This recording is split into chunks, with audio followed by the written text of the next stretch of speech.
आज हम लोग 11th क्लास की फिजिक्स में तरलों के यांत्रिक गुण का लेक्चर नंबर 4 पढ़ने जा रहे हैं और आज हम लोग पढ़ेंगे पास्कल के नियम का एक अनुप्रयोग यानी उसकी एप्लीकेशन आज पढ़ेंगे कि पास्कल का नियम यूज करके हम लोग क्या कौन सा उपकरण बनाते हैं। तो उपकरण हमारे सिलेबस में दो पढ़ने हैं, एक होता है हाइड्रोलिक लिफ्ट, एक है हाइड्रोलिक ब्रेक। तो आज हम लोग सीखेंगे एक उपकरण हाइड्रोलिक लिफ्ट के बारे में कि ये कैसे काम करती है और इसका क्या सिद्धांत है। तो पहले तो हम लोग जान लेते हैं लिफ्ट का मतलब क्या है। लिफ्ट मतलब होता है उठाना, और उठाने से मतलब यहाँ पर यह है कि जब किसी भारी चीज को उठाना हो। और जैसे एग्जांपल आपने देख सकते हैं दैनिक जीवन में कि अगर कोई ट्रक खराब हो जाता है तो ट्रक अगर बहुत वजनदार है, मतलब सामान लदा है, तो उसको उठाना, उसके पहिए को उठाना बड़ा कठिन काम होता है। जब मान लो ट्रक पंचर हो गया तो उसको पहिया चेंज करना है, तो हम लोग क्या करते हैं, उसके नीचे एक उपकरण होता है, ये इसको बोलते हैं हम लोग हाइड्रोलिक लिफ्ट। उसकी सहायता से हम उस गाड़ी को उठा करके उसके पहिए को चेंज कर लेते हैं। अगर जब ये एक आदमी कर सकता है, लेकिन अगर सोचो कि एक आदमी उसको केवल सीधे सीधे बल लगा करके उठा ले, ये पॉसिबल नहीं है। लेकिन अगर लिफ्ट नीचे लगा करके एक आदमी उसको घुमा करके उस ट्रक को पूरा उठा सकता है, कितना भी लोडेड ट्रक क्यों ना हो। तो ये जो लिफ्ट होती है इसका काम ही क्या है कि किसी वस्तु पर कम बल लगा करके हम भारी बोझ को उठा लेना। जिस उपकरण द्वारा ये पॉसिबल होता है उसे हम लोग लिफ्ट कहते हैं।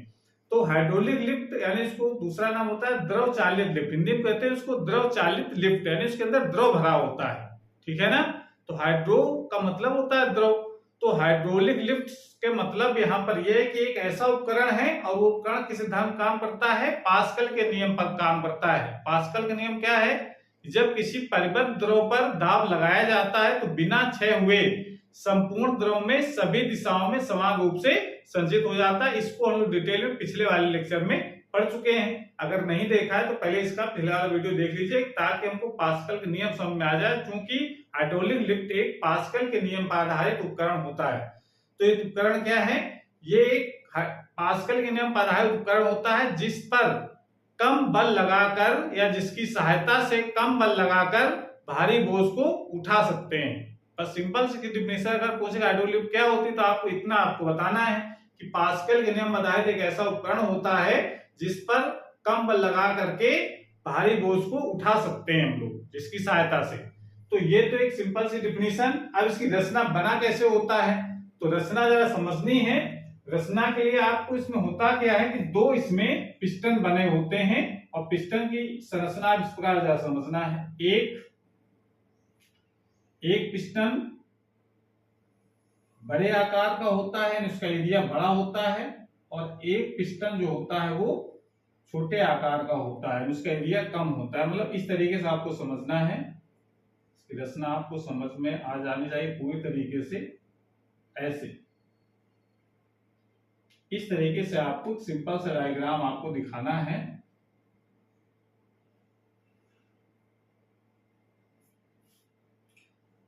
और इस पर एक पिस्टन लगा है यहां पर,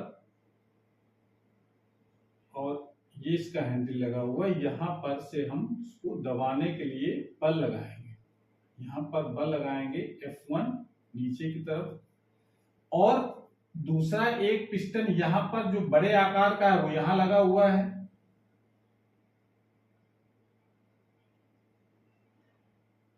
और इसको आप इस तरीके से दिखा सकते हैं। इसके ऊपर मान लेते हैं कोई ये भारी बोझ कोई गाड़ी है, उसको उठाना है। ठीक है।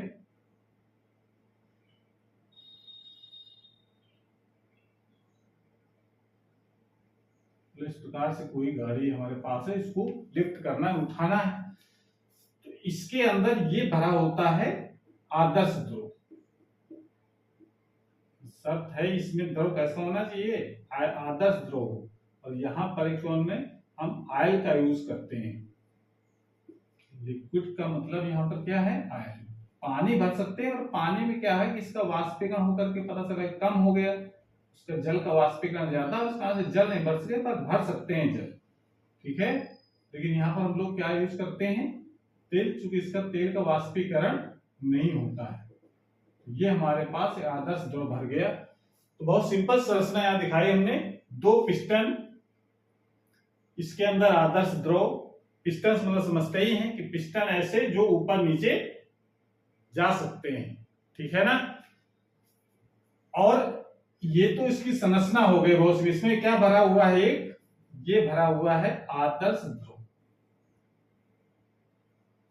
और ये पिस्टन है, एक छोटे आकार का एक बड़े आकार। तो इसकी रचना में आपको सिंपल से ये चीज आप शॉर्ट लिख सकते हैं, इस उपकरण में दो पिस्टन लगे होते हैं, जिसमें से एक के अनुप्रस्थ का क्षेत्रफल कम तथा दूसरे पर अधिक होता है। अब तो इस उपकरण में एक आदर्श द्रव भरा होता है, तो ये हमने आदर्श द्रव भर दिया। आदर्श द्रव मतलब समझ रहे हैं कि जो अनकंप्रेसिबल हो, यानी जिसकी संपीडितता शून्य हो, यानी इसको दबाया ना जा सके, उसको आदर्श द्रव कहते हैं। तो इसका मतलब इसमें आदर्श द्रव भरा हुआ है। और अब प्रश्न उठता है कि हम कहां पर बल लगाएं, कहां पर हम बोझ रखेंगे उठाने वाला। तो जो बड़े आकार का पिस्टन होता है उसके ऊपर हम जिसको उठाना होता है उस वस्तु को रखते हैं, और छोटे आकार वाले पिस्टन को नीचे दबाते हैं। तो जब नीचे दबाएंगे इसको तो ये ऊपर तरफ जाएगा, जाएगा कि नहीं जाएगा। जब इसको ऊपर दबाएंगे तो ये ऊपर तरफ जाएगा। क्यों जाएगा, क्योंकि हमने अभी पास्कल का नियम कहता है कि जितना यहां पर दाब लगाएंगे, जितना दाब लगाएंगे, दाब कितना लगेगा, जितना इसका एरिया है, मान लिया एरिया इसका A1 मान लिया हमने छोटे वाले का, तो F1/A1 ये यहां पर दाब लगेगा नीचे की तरफ, इसका दाब नीचे तरफ लगेगा। दाब कितना लगेगा, P1। तो ये दाब चूंकि बिना क्षय हुए सब जगह जाना है, तो यहां जब दाब पहुंचेगा, इसका जितना दाब यहां लगा है वो पूरा दाब यहां पहुंच जाएगा बिना क्षय हुए। P1 यहां आया तो P1 यहां आएगा, और यहां जब ऊपर आएगा P1, एरिया यहां पर मान लेते A1 है, तो यहां पर बल कितना लग जाएगा ऊपर तरफ, सॉरी A2 मान लिया, एरिया जो ज्यादा है तो U2 मान लिया, और यहां पर बल कितना लग जाएगा ऊपर तरफ F2, एरिया अलग, बल भले दाब भले सेम है लेकिन एरिया अलग होने का दाब बल अलग हो जाएगा। बल बराबर क्या होता है, P इंटू ए। तो P इंटू ए होने के कारण P सेम है, एरिया ज्यादा होने का दाब बल का मान ज्यादा हो जाएगा। इसको जरा प्रूव करना है, तो ये बात तो हम लिख सकते हैं यहाँ पर। तो हमने लिखा हुआ है कि जिस भारी बोझ को उठाना होता है उसे बड़े पिस्टन के ऊपर रखते हैं, तो छोटे पिस्टन पर बल लगाया जाता है। तो इस प्रकार से हम छोटे पिस्टन पर बल लगाएंगे, कम बल लगाएंगे, जितनी अपनी क्षमता है उतना बल लगेगा। जितना बल लगा रहे हैं उससे ज्यादा भार की वस्तु हम ऊपर उठा सकते हैं। कैसे उठाएंगे ये जरा आगे समझते हैं, इसको नोट कर लीजिए पहले और बना लीजिए इसका डायग्राम, और उसके बाद इसका जरा और सिद्धांत को जरा समझते हैं।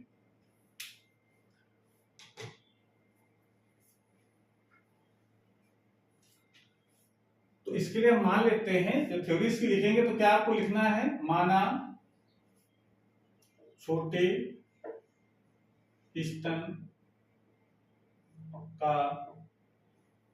छोटे पिस्टन का क्षेत्रफल कौन सा है, क्रॉस सेक्शन एरिया, अनुप्रस्थ काट का क्षेत्रफल। माना छोटे पिस्टन का क्षेत्रफल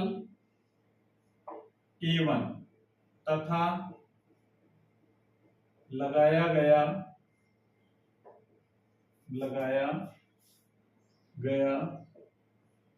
बल F1 है। तो ये दोनों क्या, छोटे पिस्टन पर बल लगाएंगे, एरिया कितना है A1, लगाया गया बल है F1। तो पिस्टन द्वारा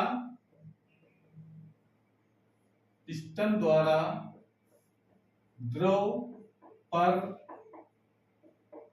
लगाया गया दाब कितना हो जाएगा, पिस्टन द्वारा द्रव पर लगाया गया दाब कितना होगा। जब बल लगाएंगे तो दाब पिस्टन के द्वारा कहां जाएगा, इस द्रव पर।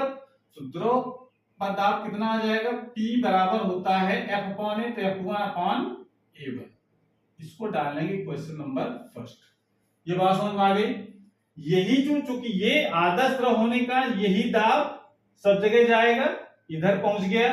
वो मान लेते हैं थोड़ी देर के लिए दाब यहां पर लगा, P2 है, P1 जितना जाएगा उतना ही इधर जाएगा, ठीक है ना। लेकिन थोड़ी देर मान लेते हैं, अभी बाद हम लोग इसको इक्वल कर लेंगे। तो अगर ये तो बड़े पिस्टन की बात कर लो, यदि बड़े पिस्टन का क्षेत्रफल A2 तथा बल मतलब बल क्या होता है, यहां पर भार जिसको उठाना है, भार F2 है। तो द्रव कितना पिस्टन पर बल लगाएगा, F2, दाब कितना हो जाएगा, तो द्रव द्वारा पिस्टन पर लगाया गया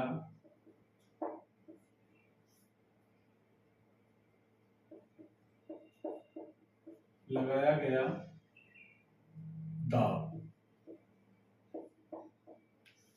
यदि बड़े पिस्टन से बल A2 और तथा बल, यानी बल का मतलब जो भार है, जो जिसको उठाना है F2 है, तो द्रव द्वारा पिस्टन पर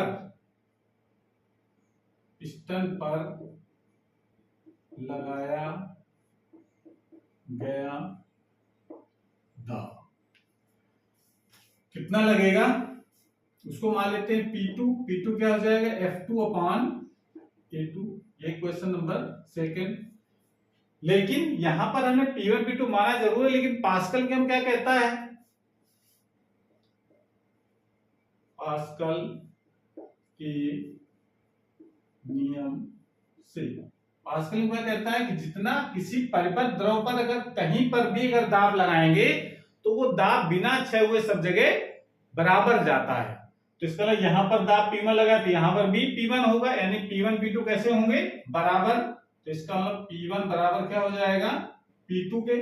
ये जरा समीकरण में 1 और 2 से इक्वल कर लो तो क्या लिख सकते हैं हम लोग, F1 upon A1 equal to F2 upon A2। इसको जरा पक्षांतर करके F2 वैल्यू निकालो, कितना आ जाएगा, F2 बराबर हो जाएगा A2 upon A1 into F। इसका मतलब देखो यहां से क्या पता चल रहा है, यहां से क्या पता चल रहा है कि अब F1 F2 में से कौन बड़ा हो, कैसे पता चलेगा, क्योंकि जानते हैं कि पहले समझने वाला जो दूसरा A2 है इसका एरिया बड़ा है, लिख सकते हैं क्योंकि A2 is greater than A1 है, इसलिए A2 upon A1 is greater than A1 रहेगा, A2 upon A1 greater than 1 रहेगा। ये इसका मतलब ये वाला हिस्सा 1 से बड़ा है, 1 से बड़ा होने का जब F1 में मल्टीप्लाई करेंगे तो F1 का जो मान है वो इससे थोड़ा छोटा होगा, तभी इस पूरा करने से बराबर आएगा। यानी जब इसका मतलब कह सकते हैं अर्थात F2 is greater than F1 आएगा, ये प्रूव कर सकते हैं।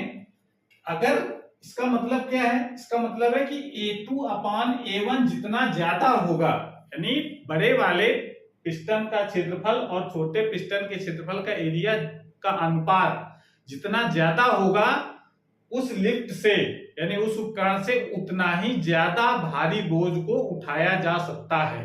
ये मतलब हुआ ना, ये जो रेशियो होता है A2 अपॉन A1 जितना ज्यादा होगा, यानी बड़े वाला का एरिया जितना ज्यादा होगा, छोटे वाले जितना एरिया जितना छोटा होगा, रेशियो उतना ही ज्यादा आएगा, उतना ही ज्यादा आएगा। तो F2 का मान F1 से उतने ही गुना ज्यादा होगा। मतलब अगर A2 अपॉन A1 का मान अगर बहुत ज्यादा है तो हम उस लिफ्ट से बहुत भारी बोझ उठा सकते हैं, अगर अनुपात कम है तो कम भारी बोझ उठाएंगे। और अगर इक्वल अगर है, दोनों के लिए अगर इक्वल अगर हो जाएंगे तो F1 F2 दोनों इक्वल हो गए, यानी जितना बल लगाओ उतना ही भार उठेगा, ठीक है ना। तो इसका मतलब है कि हम A2 अपॉन A1 का मान बढ़ा करके हम लिफ्ट द्वारा उठाए गए वजन को भी बढ़ा सकते हैं। इसलिए A2 अपॉन A1 को आंतरिक लाभ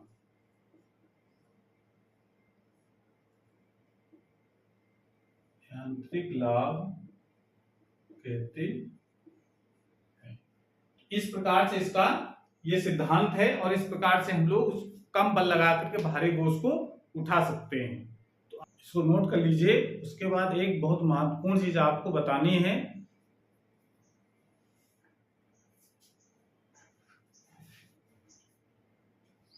एक न्यूमेरिकल एग्जाम पूछा जाता है कि अगर इस पिस्टन को नीचे दबाते हैं तो ये पिस्टन ऊपर होता है, तो अगर ये पिस्टन को अगर हम मान लेते हैं दबा करके यहां तक ले गए, ये पिस्टन कहाँ गया, यहाँ, ये कितनी दूर खिसक गया, मान लेते हैं d1 दूरी खिसका ये, तो ये पिस्टन कितना ऊपर खिसक जाएगा, ये ज्ञात करने के लिए एग्जाम न्यूमेरिकल के लिए इंपॉर्टेंट कॉन्सेप्ट है, इसको जरा समझना है। तो मान लेते हैं ये d2 दूरी खिसक जाता है ऊपर की तरफ।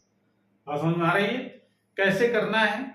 मतलब यहाँ पर हमने क्या बताया, इसके अंदर क्या भरा हुआ है, आदर्श द्रव, और आदर्श द्रव कभी भी दबता नहीं है। तो दबता नहीं, इसका मतलब जितना आप दबाओगे तो जितना आयतन इधर से शिफ्ट होगा द्रव का, उतने आयतन इधर बढ़ेगा ऊपर की तरफ।